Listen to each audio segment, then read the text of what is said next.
Legenda Gerhana Bulan. Pada zaman dahulu, ada seorang pemuda bernama Akida. Akida merupakan seorang pemuda yang penyayang. Segala kerja dia lakukan sendiri kerana kasihkan ibunya. Namun pada suatu hari, ibu Akida jatuh sakit dan meninggal dunia.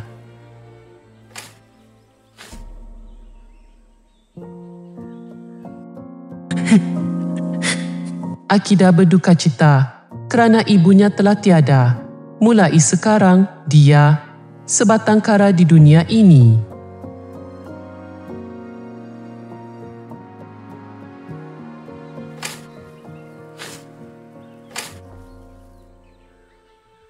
Sepasang penyepit baru.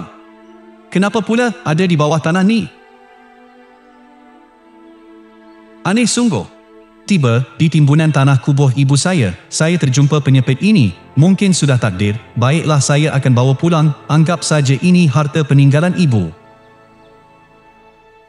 Sejak terjumpa penyepit besar di kubur ibunya, Akida sentiasa membawa penyepit itu bersamanya. Jiran-jiran melihat dan ketawa. Kenapa sejak ibunya meninggal, selalu nampak Akida membawa penyepit di pinggang? Mungkin itu adalah barang berharga yang ibunya tinggalkan untuknya. Penyepit itu adalah harta pusaka. Tiada siapa yang faham. Aku akan sentiasa membawanya bersama, seperti mana ibuku sentiasa bersamaku.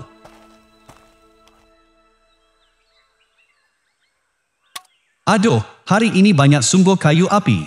Lepas kumpul yang ini, saya balik sahajalah. Oh ibu, ular sawah itu. Jangan takut anak muda. Ular sawah ini boleh bercakap bahasa manusia? Saya tidak akan menyakiti awak. Saya cuma mahu meminjam penyepit besar awak.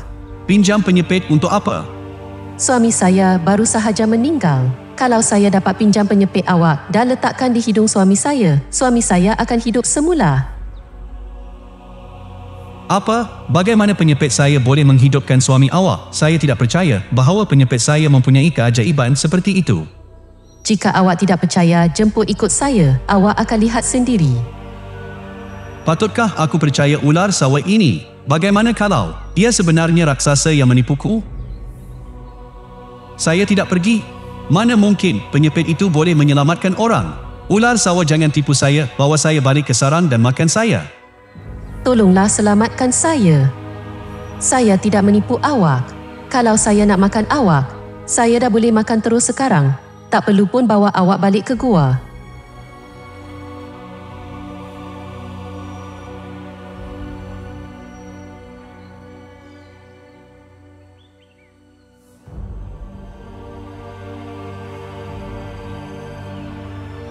Baiklah, saya akan ikut ular sawah itu. Ular, tunjukkan jalan.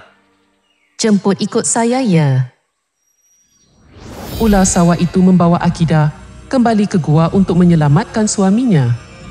Akida mengikut kata ular sawah itu, meletakkan sudu besar itu di hadapan hidung suami ular sawah yang sedang terbaring mati di atas tanah. Ular sawah itu perlahan-lahan sedar semula. Terima kasih Tuan, pemuda yang baik hati. Tak sangka penyepit ini ajaib sungguh. Saya sudah membawanya bersama saya selama ini tanpa saya sedari. Senduk awak bukan senduk biasa. Keajaiban dan kemuliaan senduk itu terletak pada baunya yang sangat istimewa. Orang mati hanya perlu menghidu senduk itu untuk hidup semula serta-merta. Begitukah? Tetapi saya menjumpainya semasa menggali kubur ibu saya. Kenapa tiba-tiba ia menjadi ajaib begitu? Sebenarnya penyepit ini asalnya milik Dewi Bulan yang terjatuh semasa turun ke dunia bawah suatu ketika dahulu. Begitukah? Kalau begitu, saya harus mencari Dewi itu untuk mengembalikan penyepit itu kepada baginda. Mungkin Dewi sudah tidak peduli lagi dengan batang kayu itu. Kamu sebaiknya bawa pulang untuk membantu semua orang. Itu lebih baik, bukan? Alangkah baiknya jika ada penyepit ini untuk menyelamatkan orang. Kalaulah saya ada penyepit ini lebih awal, ibu saya tidak akan meninggal. Mungkin itu adalah hadiah yang ibu awak mahu tunjukkan jalannya agar awak dapat sebelum dia meninggal dunia. Kalau begitu, mulai sekarang, saya akan guna tongkat ini untuk menyelamatkan orang. Pasti ibu saya akan sangat gembira. Tapi awak kena ingat, jangan beritahu rahsia ini. Kalau tidak, tongkat itu akan hilang semua magiknya. Asalkan awak tidak mendedahkan rahsia ini, keajaiban itu tidak akan hilang. Terima kasih ular sawah.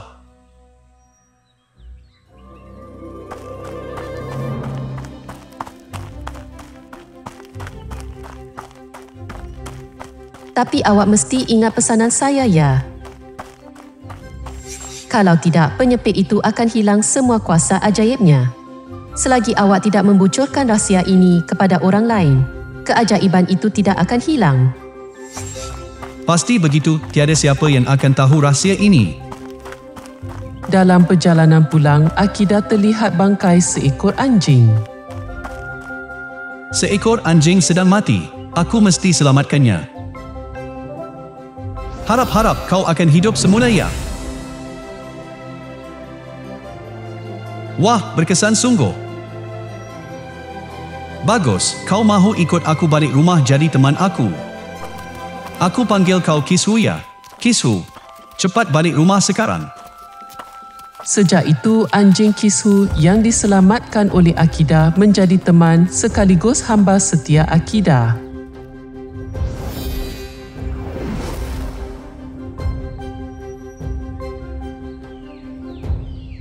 Sejak pulang ke kampung, Akidah menjadi seorang tabib terkenal yang mampu menghidupkan orang mati.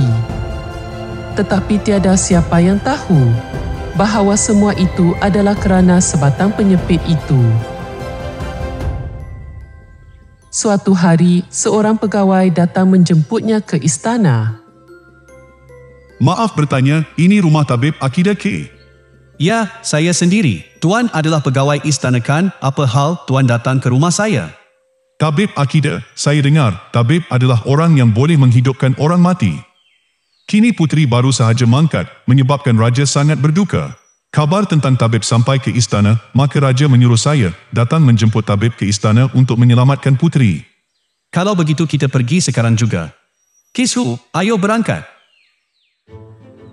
Akidah membawa penyepit ke istana untuk menyelamatkan puteri. Ampun tuanku, Patik sudah menjemput dia ke istana ini. Kamu ini Doktor Dewa yang terkenal di seluruh dunia itu ke? Adakah kamu benar-benar boleh menghidupkan semula orang mati? Ampun tuanku, kabarnya dia telah menyelamatkan ramai orang, jiran tetangga Patik sendiri pun telah diselamatkan olehnya. Begitukah? Kalau begitu baguslah. Cepatlah masuk dan selamatkan puteri saya. Ya tuanku, Patik akan berusaha sedaya upaya. Semasa Patik merawat, tiada siapa boleh masuk ke dalam, mohon tuanku, dan semua orang tenang menunggu di luar. Kenapa pula begitu? Ya, tuanku, ikut sahaja katanya. Jika tidak berjaya, tuanku boleh menghukumnya. Baiklah, jadi kamu masuklah. Akhirnya, Akidah berjaya menghidupkan semula puteri raja. Seluruh istana bersorak gembira. Ampun tuanku, sungguh ajaib. Puteri sudah sedar segera setelah tabib Akidah ini memeriksanya. Betul ke? Ya, tuanku, puteri sudah hidup semula. Kau memang tabib dewa. Aku pasti akan memberi ganjaran kepadamu. Hai pengawal, cepat bawa banyak emas dan perak ke sini untuk aku menghormati tabib dewa ini. Patik ada satu cadangan, dengan rendah diri memohon izin untuk bercakap. Baik, cakaplah. Puteri setelah sedar ada rasa sangat berterima kasih dan terpaut dengan tabib dewa ini. Bagaimanapun, tabib dewa juga seorang yang berbakat atau... Betul-betul, maksud saya pun begitu juga. Kamu tak perlu cakap, saya pun sudah faham. Kamulah yang telah menyelamatkan puteri beta. Nyawa Tuan Puteri adalah kerana kamu. Jadi, beta akan kehwinkan Tuan Puteri dengan kamu. Adakah kamu setuju untuk menjadi putera mahkota kerajaan ini? Patik memohon ampun, tuanku. Raja sangat berterima kasih, lalu mengahwinkan puteri kepada dia. Dia menjadi menantu diraja. Majlis perkahwinan diadakan dengan meriah.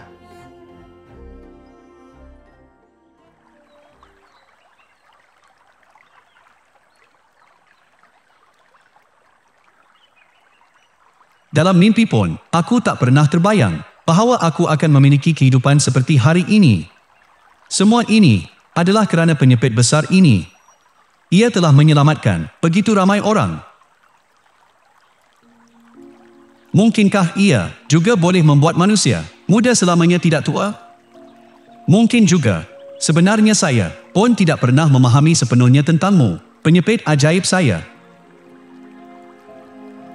Aku telah menyelamatkan ramai orang kerana menghidunya, tetapi aku tidak pernah menghidunya atau... Awak sedang buat apa, Akidah? Saya sedang. Mengapa awak menghidup penyepit itu? Biar saya tengok. Akidah belum sempat berkata apa-apa, puterinya sudah menghidup penyepit itu ke hidungnya. Tak ada bau apa-apa pun. Tapi penyepit ini mesti sangat berharga kan bang, sebab saya tengok abang sentiasa membawanya bersama. Cuma penyepit ini membantu saya mengingati ibu saya, jadi saya sentiasa mahu membawanya bersama saya. Kalau begitu simpanlah, itu satu-satunya barang peninggalan ibu untukmu. Biar saya simpankan.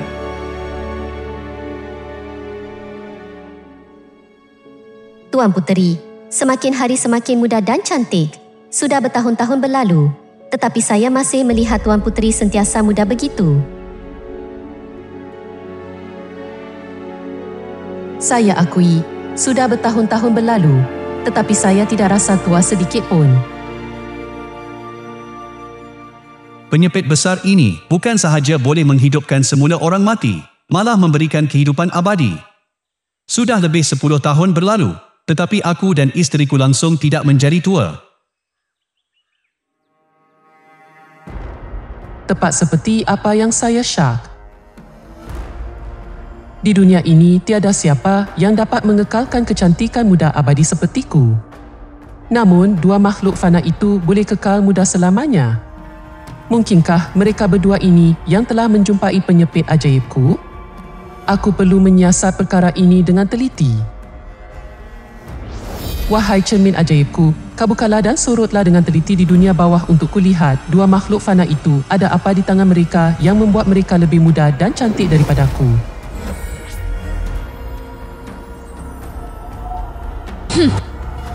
Rupanya penyepit ajaib itu jatuh ke tangan dia.